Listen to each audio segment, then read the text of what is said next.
Setiap tahun, Apple harus mencari bahan hingga memproduksi barang untuk memenuhi kebutuhan pelanggannya secara rahasia. Apple sebenarnya tidak memiliki kemewahan. Sebagian besar produk Apple dirakit oleh produsen kontrak seperti Pegatron, Foxconn, dan Wistron di Tiongkok. Upah bulanan rata-rata di Tiongkok meningkat lebih dari 2 kali lipat, dari $449 pada 2010 menjadi $998 pada tahun 2018. Hampir sama dengan beberapa negara Eropa seperti Latvia, Lituania, dan Kroasia. Dan tentu saja lebih banyak dari beberapa negara Asia seperti Filipina dan Vietnam, di mana perusahaan seperti Nike, Adidas, dan Under Armour memindahkan lokasi produksinya. Bedanya adalah ketika produsen pakaian dapat menyewa tenaga murah, Apple harus lebih selektif dalam urusan tenaga kerja. Tiongkok memiliki pekerja terampil yang berjumlah besar, para pekerja berada di daerah yang terkonsentrasi dan dapat menyesuaikan permintaan. Pabrik di Tiongkok terlihat seperti kota daripada bangunan. Jika ada satu perusahaan yang membutuhkan peningkatan produksi untuk memenuhi permintaan dengan cepat, ia mampu mempekerjakan 35.000 pekerja dalam waktu 6 minggu.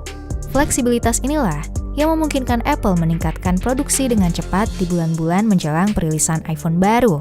Secara keseluruhan, sekitar 1,5 juta orang Tiongkok terlibat dalam proses perakitan produk Apple dan lebih dari 2 juta pengembang membuat aplikasi iOS. Selain urusan perakitan, Apple telah sangat bergantung pada bahan-bahan Tiongkok. Seluruh komponen mulai dari kamera, speaker, mesin, dan baterai dibuat dengan 17 elemen yang disebut lantanida atau logam tanah langka. Bahan ini tidak sulit ditemukan sebenarnya. Beberapa negara juga memiliki sumber daya ini seperti Brazil, Vietnam, Rusia, dan India. Namun, Tiongkok berhasil memanfaatkan sumber dayanya dengan menghasilkan 70% dari pasokan dunia. Namun, meskipun bahan tersebut melimpah, hanya beberapa daerah saja yang dapat dimanfaatkan dengan baik oleh Apple. Lantanida adalah bahan yang sangat mudah terikat dengan senyawa dan mineral lain. Setelah ditambang, perlu dilakukan pemisahan secara kimia dengan bahan radioaktif dan karsinogenik. Pengolahan 1 ton lantanida dapat menghasilkan 2.000 ton limbah beracun. Dengan kata lain, proses produksi Apple sangat mahal, memakan waktu yang lama, dan berdampak buruk bagi lingkungan. Dari sekitar 1965 hingga 1985, lebih dari setengah pasokan dunia berasal dari satu sumber di California bernama tambang Mountain Pass, yang kemudian ditutup pada tahun 2000 karena alasan lingkungan. Pada saat yang sama, Tiongkok menyadari nilai strategis mereka yang memiliki sumber daya tersebut dan mengambil kesempatan emas untuk mendominasi seluruh industri. Di bawah CEO Tim Cook, Tiongkok menjadi fokus utama perusahaan yaitu meluncurkan iPhone Dual SIM, dukungan kode QR, fitur lokal untuk pengetikan huruf Mandarin. Selain itu, iPhone menawarkan edisi merah khusus dan menaikkan harga sehingga membuat produk iPhone tersebut terlihat mewah. Ketika diperkenalkan, iPhone X adalah ponsel paling populer di Tiongkok, dan kemudian Tiongkok menjadi pasar besar bagi Apple. Seiring dengan meningkatnya keuntungan, akan sama dengan kenaikan resikonya. Ketika pertumbuhan ekonomi Tiongkok melemah, akan langsung berdampak pada keberlangsungan Apple. Saat ini, Apple terjebak dalam ketegangan antara Amerika Serikat dan Tiongkok.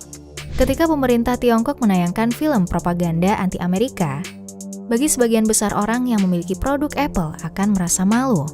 Menurut Goldman Sachs, larangan pembalasan dapat membuat Apple kehilangan hampir sepertiga dari keuntungan keseluruhannya. Apple dan Tiongkok saling bergantung satu sama lain. Apple telah menyumbang sekitar $24 miliar per tahun untuk ekonomi Tiongkok.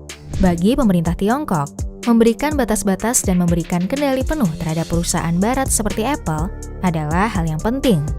Di Tiongkok, Apple harus menghadapi pertumbuhan ekonomi yang lambat, pajak, penyensoran, undang-undang penyimpanan data, dan menghadapi pesaing seperti Huawei dan WeChat, serta minimnya penghargaan bagi kekayaan intelektual.